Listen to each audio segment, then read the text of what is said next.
listening to Clarity on Fire, a podcast for people who know what they don't want out of their life and career, but aren't sure what they'd rather be doing. In a world where it's easy to exist, but hard to feel alive, we, Kristen and Rachel, two certified life and career coaches, are here to help you cut through the information overload, get unstuck, and focus not just on how you can have a career you're passionate about, but how to create a whole life that feels fulfilling.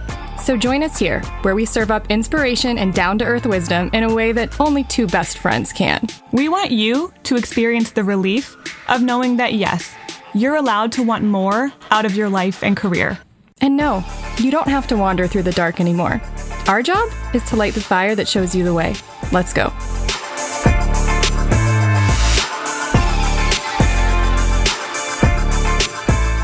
Hi. Hey.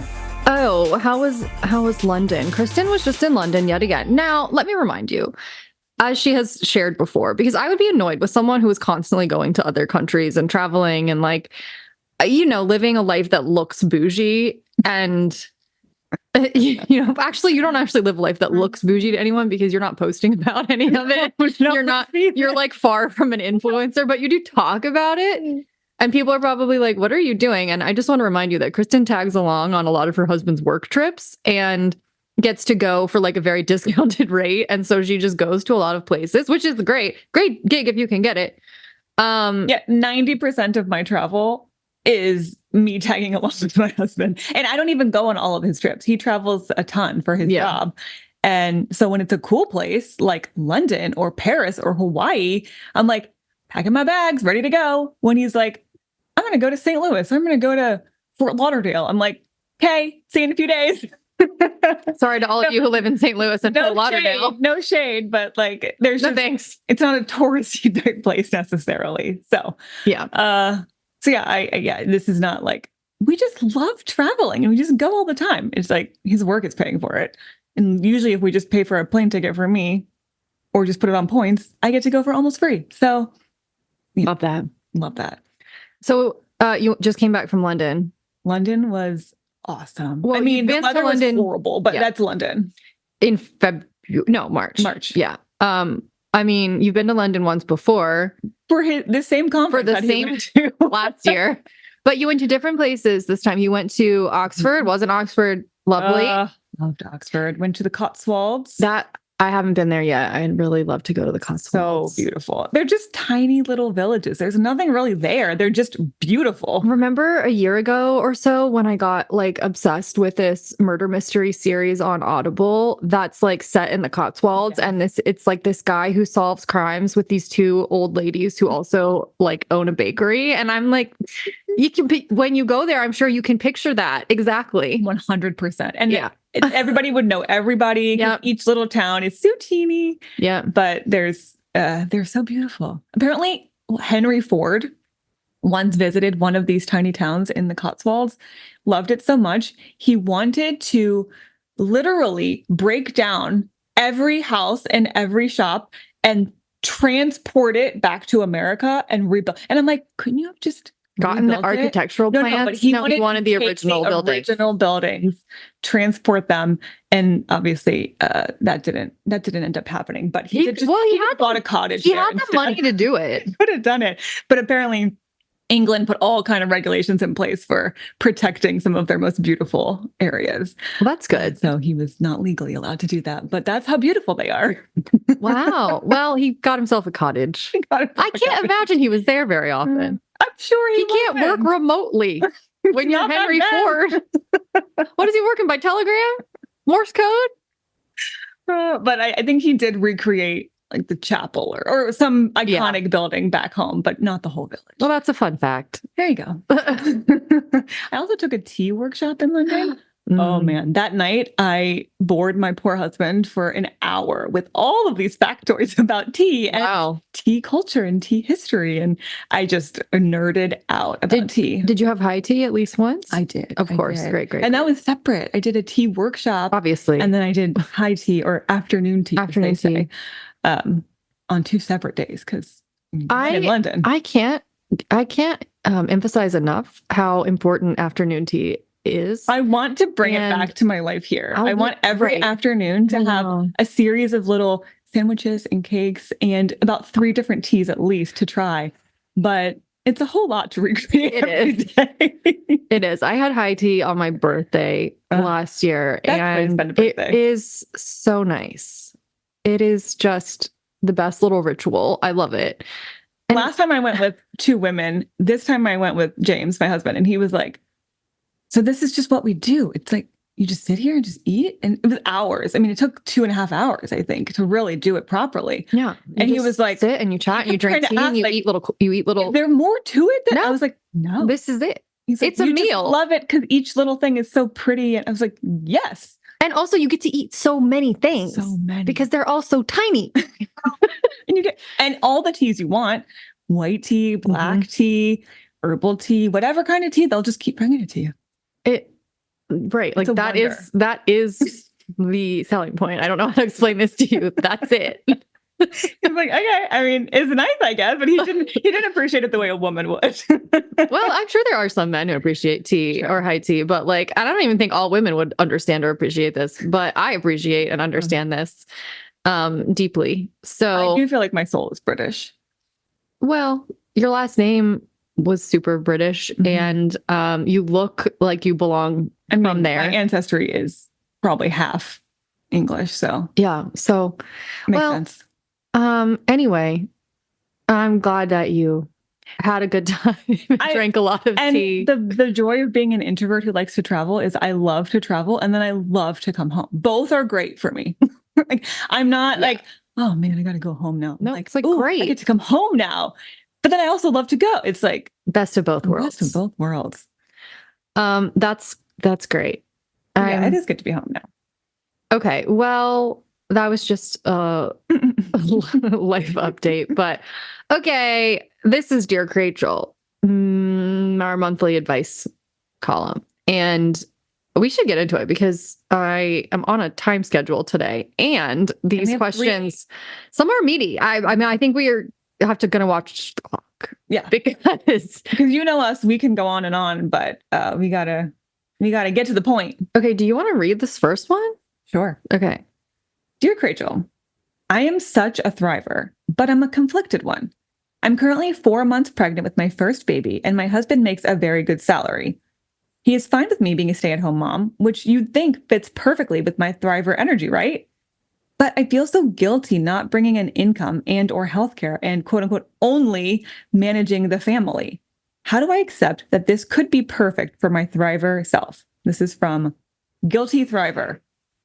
I am immediately and completely filled with rage at this question on her behalf, not at you, Guilty Thriver, for you. Because this is just like so, like, when did feminism get warped? I'm sorry. That's like a giant question. And I know it's like probably rife with upset and potential conflict, but also I don't care. I don't care who I piss off with what I'm about to say. Okay. If you don't like it, well, you have freedom of ears. Stop listening. Like, this was not the point. Okay. The point was for you to have fundamental choice of how you wanted to live your life and how you wanted to earn income or not earn income. Like, the point as a woman is not to it's not to adhere so well to the masculine structure that now you feel guilty for leaving the masculine structure. Like, what could be, I'm sorry, no, I'm not. What could be more anti-feminist, really, if we're going to say it, what could be more anti-feminist than a woman who feels guilty for not being masculine? Oh, yes. Right? I know it is. It's maddening. And it's also completely understandable is the problem. Like, completely. I completely get why you feel that way. And it's also infuriating that so many women feel that way. And part of this, it really comes down to value system. The fact that even though, and I can tell from the way she wrote this question, that she doesn't really mean it, but it's still stuck in her brain, this, well, I'm going to only be managing the house and the family. Because that's clearly not very valuable. There's this idea that is a lesser contribution to a family than to the world, not just the family, to the world. Exactly. Both and. Even if you're just looking at your own family and your contributions, much less, I would argue, raising good humans into the world is probably one of the best things that you could do for the world. But that's a whole other conversation. If we're just talking about your contribution to your family, the idea that the one who brings in money is more valuable than the one who takes care of the home and the children and the day-to-day life is so backward. If all you're both doing is bringing in money and nobody cares about the kids or the house or the family or how, and your life sucks. Yes. Yes. Just like if the opposite were true, both are important. Both are important aspects of a happy, healthy, thriving family system, but yet we devalue one of them, which I would argue has more to do with how your actual day-to-day experience feels, especially for your future children.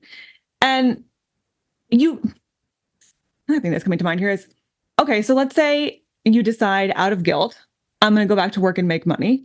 You have a child on the way. So within 5 months or 6 months or whenever you go back to work, somebody's going to have to take care of that child. Mm-hmm. So now you're just trading that money that you are making out of guilt that you don't need, so somebody else can do the work that you would probably rather do if you didn't let guilt take over. Like someone's got to be doing that work. Exactly. Why would we? And that person would get paid because it's a valuable thing for them to do. This is how deep the conditioning goes, right? Like, I'm sorry, but there's a whole litany of things I'm sure we could all discuss about like what sucks about the patriarchy as it exists today. And one of them is this really manipulative, clever double standard of like simultaneously, when it's convenient, devaluing the contribution that a stay-at-home mom might make while also completely relying on it to function. Right. Is it not true? It's crazy. If the patriarchy doesn't have that backbone of someone else taking care of their children, like washing the clothes or whatever, doing the domestic quote unquote doing the domestic labor, there is no way that you can contribute in the patriarchal structure as it exists to the degree that a lot of people can when someone else is keeping things more secure at home. So like, which one is it? Do we value it or do we not value it? The contributions that someone, I'm not even just saying women, but anyone who would take care of kids and only quote unquote focus on the domestic stuff, like which one, like. And the funny part about this is she's even saying, and I don't know that this is everyone's situation, but she specifically said her husband is fine with this. This is not an external. No, he's not completely. He's not the problem. An internal belief system. That came from just society at large. It's not coming from her family, who's the most impacted at this moment by the decision that they make here. He's fine with it. This is just internal guilt that came from believing conditioning. Conditioning. Cultural familial conditioning. That making money is the most important contribution that you can make to your family and to the world.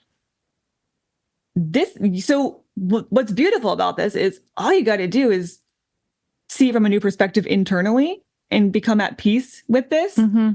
And you don't even have to convince him. He's already convinced. Great. Honestly, this could be the most triggering thing I've ever said on the podcast. But I'm going to say it because it's this ridiculous and it might shock you into changing your mind. Your husband sounds more like a feminist right now than you do. Right? It's kind of true. Right? Your husband is like less conditioned by the patriarchy right now than you are. He's like, great. Like, and I know that sounds insane because on the surface, it looks like they're playing incredibly like traditional quote unquote patriarchal roles. But the truth is that he's honoring her desire to live in a feminine energy state. And he wants to support her in that, which is actually a very healthy masculine thing to do, right? Like she's a thriver. She doesn't give a shit about work. She wants to have a baby. She wants to be the one who takes care of that baby. He's like, great. I want to support you in that. I want to uplift you in that. I want to make your life easier. Please allow me to do it. And she's like, oh, I really want to, but I feel terrible for not being you or not wanting to do the things that you want to do. And it's like, that's not what the point of a partnership is. No.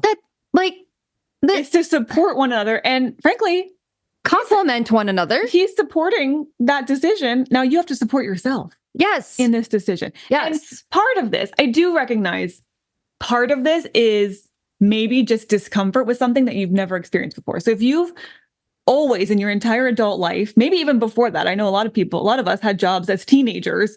So if you've always made money since as long as you can remember, and now you're considering not, part of that might just be that feels really uncomfortable because it's really unfamiliar. So I do think there's probably a lot of social conditioning in there that could stand to be rewired.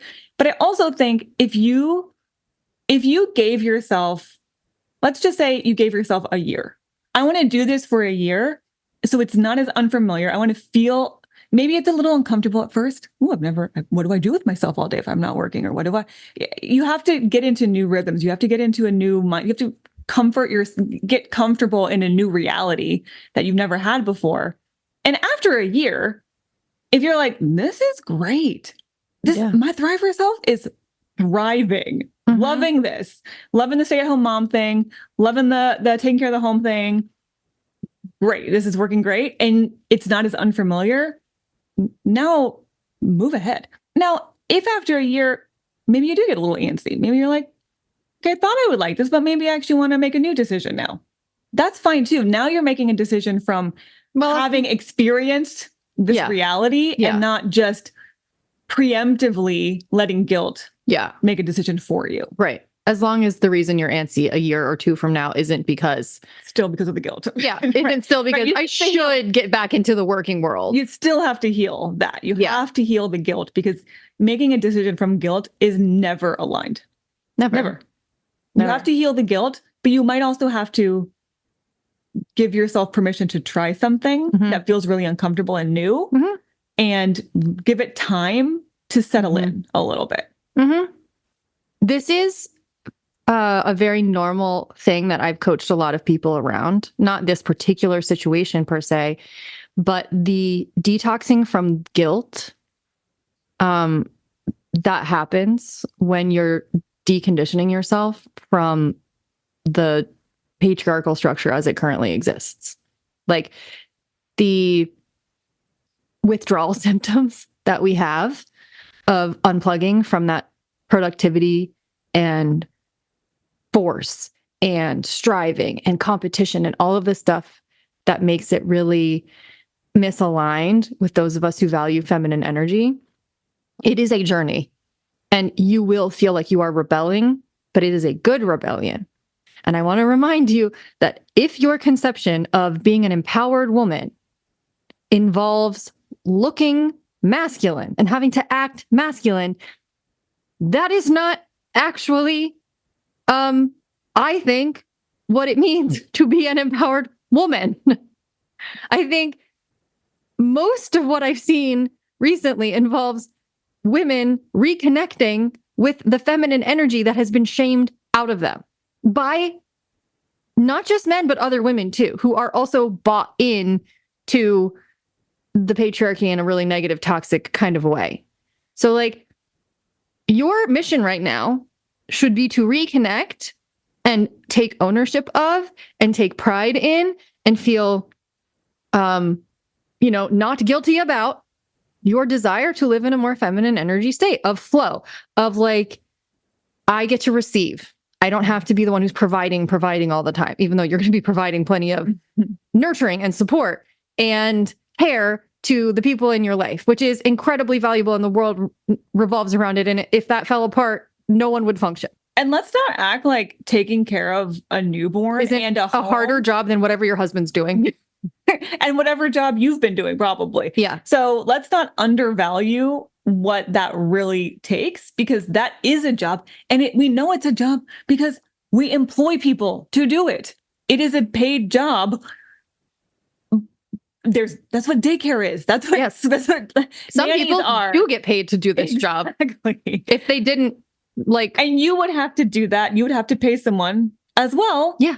If you don't do the job. Also, can we just stop pretending like money is the best way to measure value? Stop. It's the most boring way, if you ask me. It's just it's the most surface level, again, like toxic masculine way to measure value. I'm not saying that we don't need it to some degree in order to we have to be able to agree that a banana costs X amount, right? It costs 69 cents per banana, whatever. Okay.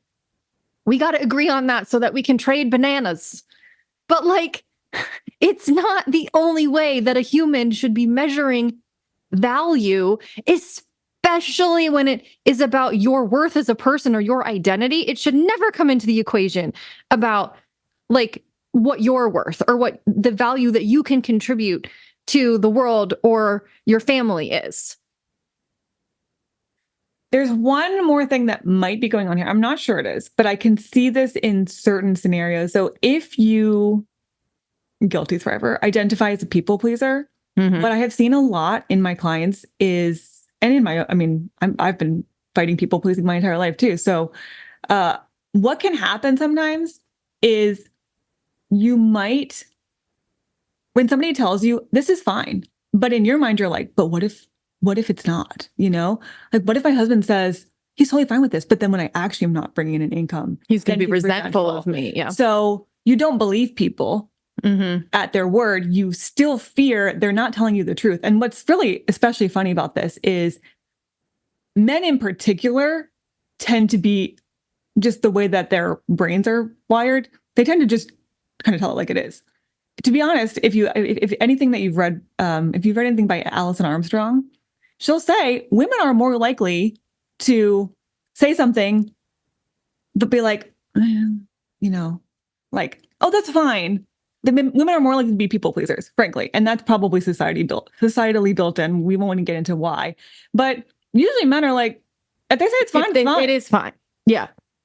So this might be a little bit of I don't believe it because this is an insecurity of mine. And so I'm afraid of being resented. No. If he's saying it's fine, it is fine. You have to believe him. You have to believe your people. Yeah. So and this is that there might be a little bit of that going on, is I don't trust that he means it. And maybe not, but I just want to throw that out there for anybody else who might be people pleasing someone on something that they don't actually even feel. I'm worried that they're going to feel this, even though they clearly don't.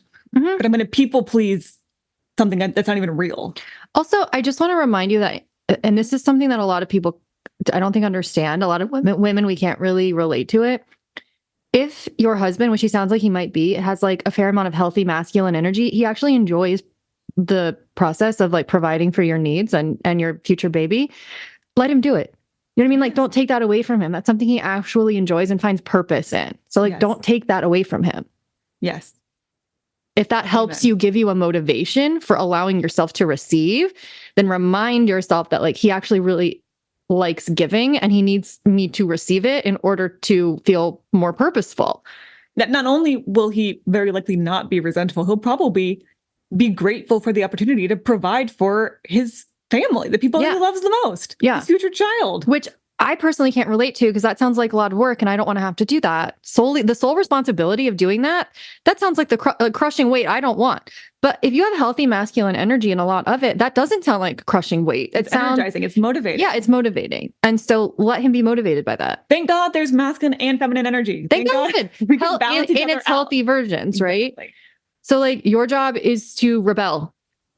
It is to go through the difficult process of allowing yourself, if you need to feel guilty and knowing that that is a symptom of you detoxing from a system that you do not feel aligned with and that you do not want to participate in anymore and that you do not have to participate anymore. So feel uncomfortable if you need to feel uncomfortable, but do not let that discomfort drive you back into a way of life that you're no longer interested in living, and instead reconnect with your feminine energy. Okay? Amen. Great. Wow.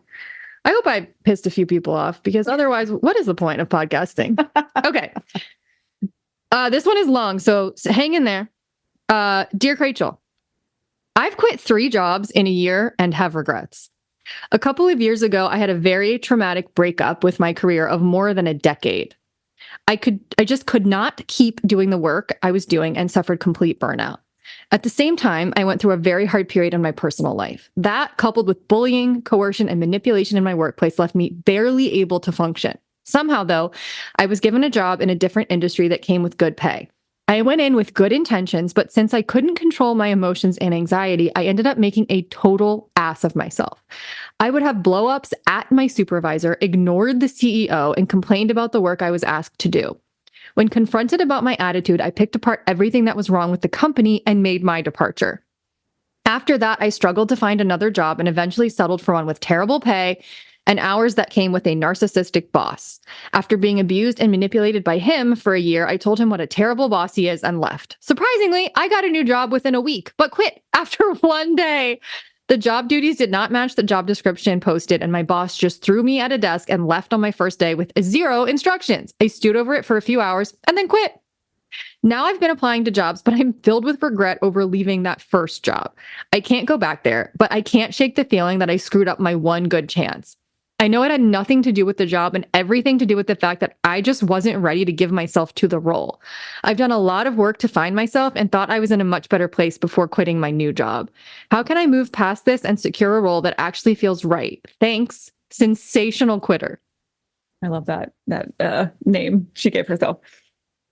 Okay, first of all, can we just acknowledge that trauma comes in a lot of forms, and you have very clearly experienced a lot of workplace trauma and maybe additional trauma. Maybe built on the back of childhood trauma. You said exactly. And you said that there was some really challenging personal situations along the way here. Yeah. So I want to just first acknowledge that your reaction to all of this, you can look back and be like, oh my gosh, I can't believe I was doing blah, blah, blah. I'm regretting all these things that I did. All of that was a trauma response in the moment. Yeah. There was just not enough time to heal from one situation before you were thrown right into the next situation. Yeah. And so it's no wonder that you were just reacting from a completely triggered place. In fact, if they haven't, I really suggest, it's a long episode, but you go back to last Friday and listen to our bonus book club where we talked about the same Patch and Amanda, who was our special guest for that episode, talked about the window of tolerance and how with our nervous systems, especially if we have like a lot of trauma, our window of tolerance for tolerating triggers can be really, really tiny. And if we get triggered, it can just like immediately throw us into a completely dysregulated state. And it sounds like you were not emotionally regulated at all because of everything that was going on in your life and how much trauma you'd received. And so your window of tolerance was so tiny that like the littlest thing was just setting you off.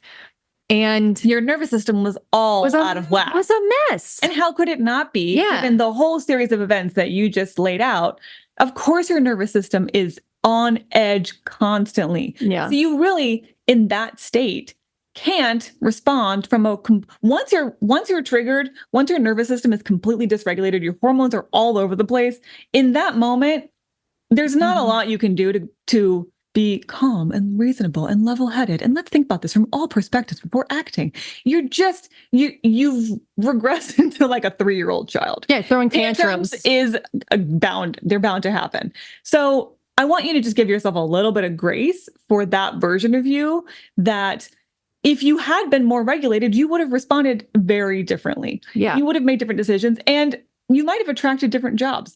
But what was actually really amazing, and I want to give you massive kudos, is even in that very dysregulated state, even in that trauma response state for however long it was, you were attracting jobs left and right. Funny, right? I mean, the quality of the jobs was obviously up and down, but like clearly a job magnet. Exactly. So you still have that ability to be a job magnet. Now we're just trying to magnetize more aligned jobs by first getting into a more regulated state and healing some of that trauma so that you're no longer a match to jobs that feel really chaotic and stressful. So, sensational quitter. Let me tell you a little quick story. I spent a solid 2 years. I mean, I was off and on the apps, the dating apps, from like,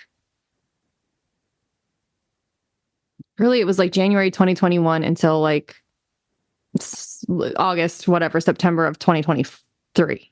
Okay. So like 2.5 years I was on the apps. I wasn't on them actively all the time, but I was dating for like a solid 2 years off and on recently. Okay. And in that time, I met multiple guys who each of them taught me lessons in different ways and triggered the shit out of me. And in that time, I feel like my window of tolerance grew. And again, if you go back to that episode with Amanda, where we talk about the book Attached last week, I talk a lot about my anxious attachment and how it was just getting triggered a lot in my dating experience. Okay. I thought with these different guys that I was going on dates with, a couple who I was like, thought had real serious potential and who, kind of put me through the ringer. I thought by the time I reached last summer 2023, I'm totally ready to meet someone. And I've worked through all of my issues. And then I did meet someone and I spent 2 months in like a completely hypervigilant nervous system dysregulation 100% of the time state. Like I was humbled by how much I had not actually healed, but I couldn't have known that until that happened. So I want to hopefully make you feel a little bit better about the fact that you said, I did all this work on myself and then I get into this new job and I quit after a fucking day because it was like a Groundhog's Day, or it was like the same thing was starting to happen. That happens. Like sometimes you can't know what work you might still have left to do until something actually comes up and it forces you to sort of measure your progress based on where you were before. Now, here's how I know you did make progress. You didn't stay. You didn't end up screaming at your boss. You didn't, right? Like you just said, this is not what I expected. This is looking really familiar. I'm not going to go repeat that pattern. I'm going to remove myself from this. That is actually progress. That's huge progress, if you ask me. If you have done a lot of healing work internally and tried to get yourself into a state where you're not as easily triggered and you are clearer about what you want and your nervous system is a little bit more regulated, and then you get an old experience or essentially a version of an old experience come into your reality and you repel it that quickly, that is a huge sign that all the work you've done is paying off.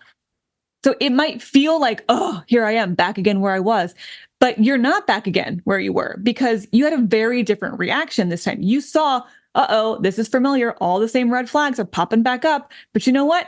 I'm not even going to deal with this. I'm at a different state now, mentally, emotionally, and I'm ready for something that feels a lot more aligned. So goodbye. Mm-hmm.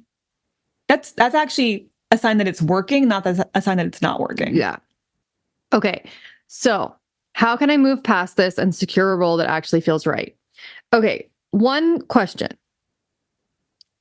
Do you feel the need to make amends for how you behaved at that first job? Because I can tell you feel guilty about it. I can tell that it's probably weighing on you.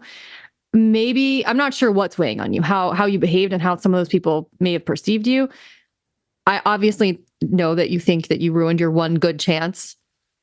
I don't think people have just one good chance at anything, by the way. There's no way that's the only job that was going to be a good fit for you. And all the jobs in all the world that you could do, that was not your one shot. And just remember, too, that timing is everything. So if you meet a really good job, quote unquote, at the wrong time, it just meant it wasn't the right job. Exactly. So you didn't actually mess anything up because that wasn't ultimately supposed to work out, because I think that you had this maybe deeper lesson that you needed to go learn. And that job did actually help you learn this lesson and helped you maybe realize I need to do some work on myself. I need to take time out here. And I don't know that you would have gotten to this place of realization had you not had that experience. So I don't think any of that was a mistake. I don't think that you have to regret how it went down, but I do understand the desire to potentially make amends so that you can move on and find closure.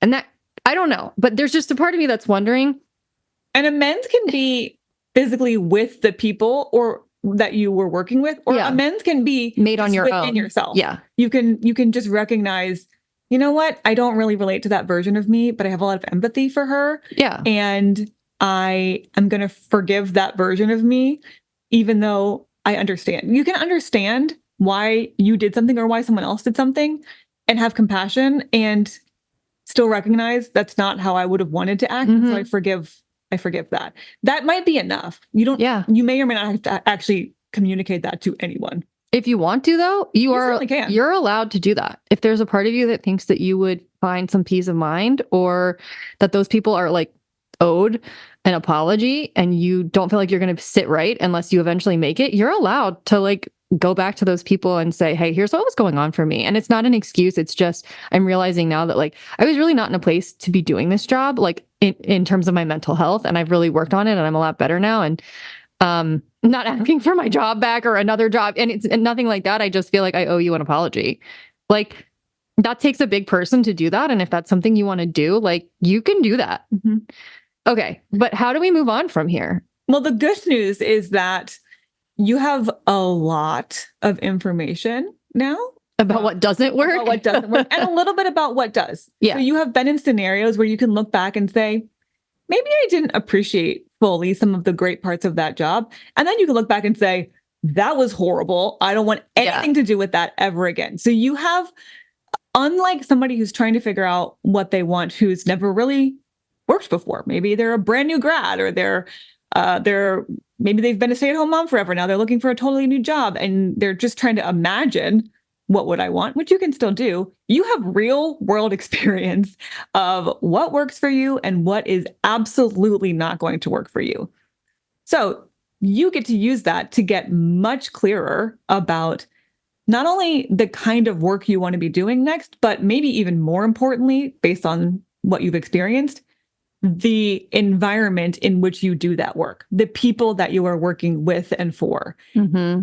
And you get to ask a lot of very clarifying questions really early on, because you know what red flags or even yellow flags to look out for from the outset. So what I would say is, I want you to create 2 lists. I want you to create a list of things that maybe you've experienced from that previous job or other jobs you've had beyond that were green flags.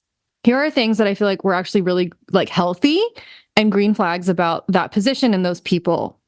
And then I want you to create a separate list about all of the red flags that you've experienced, both before you got a job and also after the job started, right? Like in a job description, there are often red flags. I think an example of a red flag is when a job description has like, urgency in it, or like we are, a fast-paced environment with like tight deadlines. And it's like, okay, that to me, that just means everyone's on fire all the time and they're going to expect me to work crazy hours, right? Like there are certain things that to me come across as at least yellow, if not outright red flags, just in the job description. There are red flags in the interview process. Mm-hmm. Too, like they can't answer, they're being vague about how they answer questions, or they couldn't, the way that they, like, I've used this example in the past, but I once years ago had a job interview where the guy literally said that they value work-life balance at this company and that's important to them. And then in the next sentence, he said, and our managers work at least 55 hours a week required. And I was like, that's not work-life balance, right? That's a huge red flag, right? It's a huge discrepancy between what they're saying and how they're actually, and what their expectations are. And then also red flags you've experienced while on the job. Okay.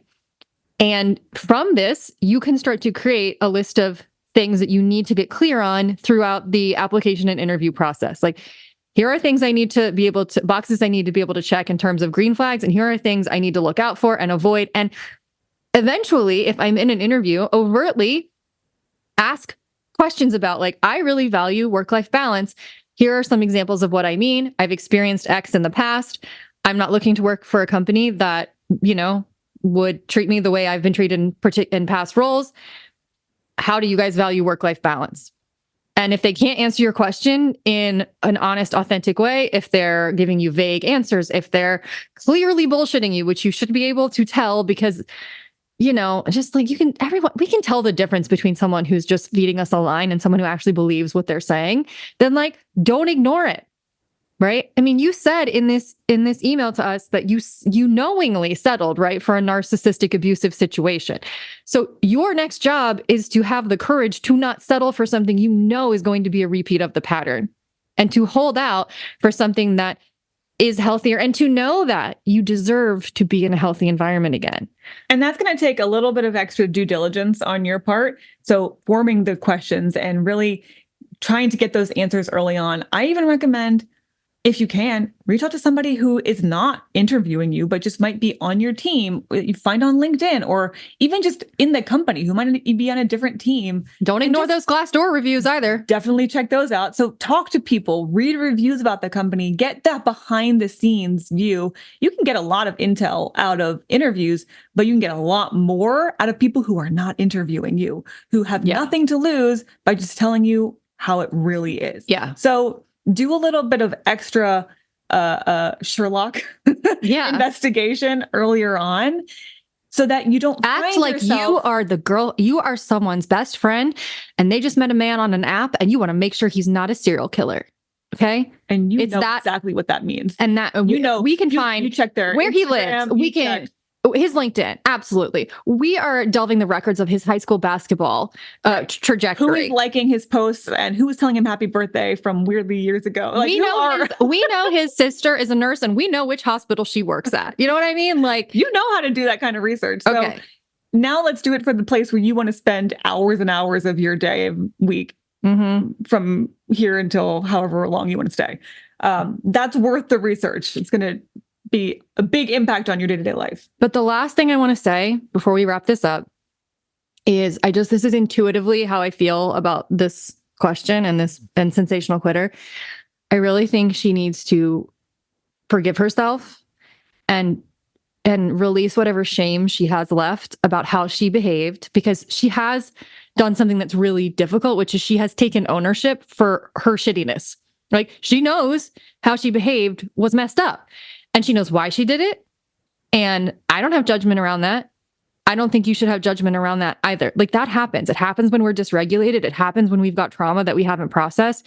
It doesn't happen very often that someone takes ownership of that and wants to apologize for that and wants to be better. Most of the time, those types of people just keep repeating that same shit at other workplaces and making everybody miserable. You don't want to do that, and that is to be commended. And I don't want you to carry around shame for the rest of your life about how you behaved and think you don't deserve another chance, because I think you do. I think we all do. When we're willing to take ownership of our past behavior and do better, then we do deserve and have earned another chance. Okay. So you do deserve to be in a healthy environment. And I do believe that you are a match for it now because of the maturity that you've shown and the growth that you've shown in, overcoming this. This is not the first time you'll have heard this advice, but there's a reason why this is such a oft repeated piece of advice. Imagine your best friend or your sister or somebody who you deeply love came to you and said, I kind of regret how I responded in this situation, but this is why. This was the whole backstory. If they read you this whole description that we just read, that you sent us, how much empathy would you have for them? Yeah. That you just can't have for yourself. So if you imagine all of this happened to someone else and they were coming to you saying, I feel kind of bad, I regret how I acted, but here's why, you wouldn't be like, wow, you're such an asshole. Wow, I can't believe you. Right? Yeah. The empathy would come so naturally. So I want you to read your story as if it were someone else. Okay. If you're having trouble having that empathy for yourself. Hope that helps, Sensational Quitter. And we have to move on to our next and last question, which, Kristen, it's another long one. Okay. Let's strap in. Dear Krachel, I know what I truly desire is to get married to a man who makes me feel like I'm in my dream relationship and to have a biological child with him. I'm in the process of egg freezing, but in recent years, it's become much more socially acceptable to become a single mother by choice, SMBC. I've had people ask me whether I would do this if the right partner does not come along or not within the time frame that I would want to have children. I started wondering about this option for myself. Even though it's not what I truly want for myself, it would definitely be a plan B. On one hand, I think, would that plan B be better than plan C, i.e. not having children at all? Yes. But on the other hand, I worry that by planning this plan B for myself, I'm telling myself on some level that what I truly desire is not out there for me. And will I on some level block myself from going for that plan A? Or by having a firm plan B, does that remove the pressure and make it easier to go for that plan A? Ultimately, I know I don't want to become an SMBC right now. Even if I had all the money to do it, I wouldn't do it right now. But is there a time and age where I should decide that if I'm not at a certain place by X age, that I do make that decision? But I don't even know when that would be. Or should I just 100% shut off that plan B option for me and focus purely on what I truly desire? This is from Skylar. A lot of mental gymnastics going on. A lot of forth. Yeah. So let me just boil it down to, I think, the simplest explanation of what's happening here. One word: anxiety. That's it. Check. It's understandable, but it's just a lot of overthinking and over analysis. And what I know to be true about a decision like this is you can't make it with your mind. And you also do not have enough information to make this decision for future you. Frankly, from what I just read, you have made this decision for right now. You have. Even if I had all the money in the world, I wouldn't want that right now. Right. So you just made a decision. Current day you has made a decision. Right. You don't need to plan for the future you. If I had to boil down my thesis statement for this response to this question, it is: stop micromanaging your future self. Like, your future self has different information, different wisdom, potentially is in a relationship, and none of this is even relevant, right? And yet you've made a decision for current you. That's great. That's your only responsibility, is to make a decision for the you that you are right now. But you're overachieving and you're like, well, I'm going to go make decisions for future me too. And she's like, get off my territory. Like, get off my lawn. Like, you have no idea what's going on for me. Like, why are you trying to micromanage me? Oh my God. You're like, well, it's like, she's like, she just graduated college and this person's been in the workforce for like 5 more years. And this person's trying to mentor her. She's like, no, that's not how this works. Right? What I do think, in a perfect world, if we could just remove the anxiety and you just not worry about future you, that would be the ideal. But I'm a realist and I recognize that anxiety does not just go away because we want it to go away. Right. So what I do think might be helpful here, since you can't stop your brain from going to all of the what if scenarios, is let's delegate this decision to a future version of you who should be the one making the decision and who's the only one who can make the decision anyway. Yeah. So let's just actively and intentionally give that decision over to her. And I actually do think it would be helpful. What I don't think is necessarily helpful is for you to say, if by this age I'm not in a relationship, then I'm going to do this. That's still making a decision for a future you. What I think is a much more helpful thing for you to delegate is, I don't know what to do in 5 years or 2 years or whatever. I know what to do today. I am going to pick a date in the future where I'm just going to revisit this question. I'm going to have way more information then. I don't have to know, because if you say, if I'm not in a relationship or married by 40, I'm having my own kid, you're still deciding. You still are acting like you know what's best for that version of you. If you say, if I'm 38 or 41 or whatever on this birthday or on this New Year's, or pick a date, then I'm going to see where I'm at and I'm going to revisit this big question and make a new decision. A couple of things happen. First of all, you give the decision-making power to the right version of you, the one who is actually living that current reality. And from here on out, from every moment now until that date happens, whenever this question comes into your brain, which it will, you get to say, nope, I've already made my decision. I don't have to think about that until my 40th birthday or whatever. Again, pick your date. Yeah. And you just get to keep reminding yourself that's going to be taken care of. this is not a decision for today. Future you is already, and put it on your calendar if you have to. Literally make a date with yourself on that future day and say, I'm going to do a revisit. That reminds me of that meme. I don't know. I saw on Instagram that was like someone said, oh my God, I had a wedding on my calendar this weekend and I was panicked because I was like, I have no memory of like being invited to a wedding. And I was like, whose wedding is this? And I haven't gotten an outfit. And then they like clicked on it and it was their wedding. But they planned for themselves like 5 years ago and they'd forgotten. And they were like, I was late to my own wedding. Also, I'm still single. So kind of like that. It's like, okay, if you get to that date and you're like, oh shit, today's the day. Now I can think about this. Exactly. And if you've forgotten, that's a good sign. It's a great sign.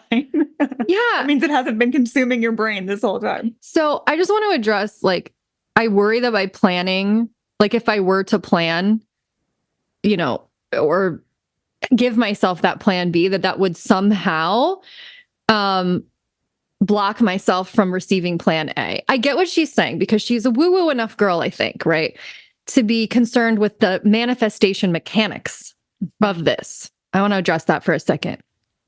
And I get why, right? She's thinking like, does plan A only happen if I fully commit to it? And if I acknowledge no backups? If I have any doubts, does that screw up my manifestation power?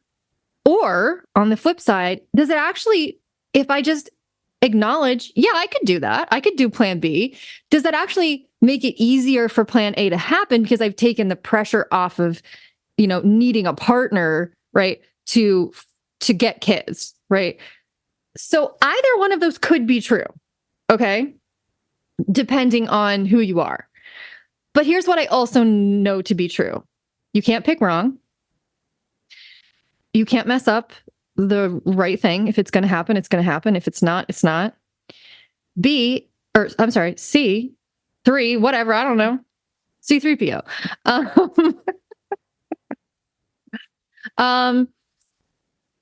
I just went on a Star Wars tangent in my head. Sorry. I was thinking 3CPO. Then I was thinking Padme. Then I was thinking Padme. She had kids. But then she died having kids. Oop, didn't plan that. She didn't think she was going to get married either. And then she had kids and then that didn't go the way she expected. Anyway, okay. Sorry, back to my list. Got a little glimpse into how Rachel's brain works. It doesn't usually work like that. In an ADHD moment, and that's not even. Okay, but anyway, back to my third thing on the list is this. Doubt doesn't mess up getting what you want. Okay, you do not have to believe wholeheartedly that something will happen for you in order for it to happen for you. Okay, and I want you to remember that when you are a little bit too obsessed with the manifestation mechanics, which I think is what's happening right now, it's coming from a place of anxiety. It's not coming from a place of trust. It's not coming from a place of relaxation. And so like, it's coming from a place of perfectionism, and perfectionism is anxiety. Perfectionism is just fear in a fancy outfit. So you do not have to, and nor should you approach this with any degree of perfectionism. You are allowed to have doubt and anxiety around this, and it's not going to F you up, okay? It's not going to prevent things from happening that are bound to happen. I can say this now with I've always believed this, but now lately in my life, in the past, whatever, I don't know how long it's been. 8 months? I don't know, whatever. I can now say, oh, I have evidence that like this thing that I've wanted for like literally a decade or 11 years or however long I was single, like an age. It's been 84 years. Titanic, another favorite movie of mine. Won't go down that rabbit hole. She got married and had kids too, but not to who you think. What a twist. Oh no. Life never works out the way you expect. But honestly, I think that's at the heart of this. You're trying to micromanage how what you want is going to happen. Yeah. That's not your job. Your only job and your most powerful manifestation power, frankly, is to hold the vision of ultimately what you want. You want to be in a great relationship and have a loving family. That's what you want. That's what I heard. You want a partner and you want a child with that partner. Great. You don't have to figure out, does the partner come first? Does the kid come first? When is this all going to happen? What's the timeline? How am I going to fit all of this into, like, that is not your job. So if you're open to however the best way, the best route to take to get me to that outcome, if you're open to that best route, you don't have to be attached to either answer. No. And, oh, wait, sorry. I never finished making my point before I went on a Titanic tangent, which was, I now have evidence that like you can get something that you really wanted and have a shit ton of doubt that it was ever going to happen, period. So you do not need this perfectionism that you've got going on right now of like, I need to figure out the perfect formula for manifesting this. It's not your job to make it happen. Okay. It's your job to just get out of the way and let it happen. And even if you find yourself sort of blocking it sometimes, that's still not blocking it enough to prevent it from happening. Okay. So all we need to know is what we already know. You already made your decision. You're good with your decision right now. That's what matters. A future version of you can handle the decision if you change your mind, or when you have more age and wisdom and experience under your belt and you need to make a new decision. Great. On that particular date, at that time, you can address that decision. And at that point, even if you're unsure then, you can always say, I'm going to proceed forward with this decision, but universe, God, whatever, if you have a better plan for me, please stop me. So you can always make a decision, right?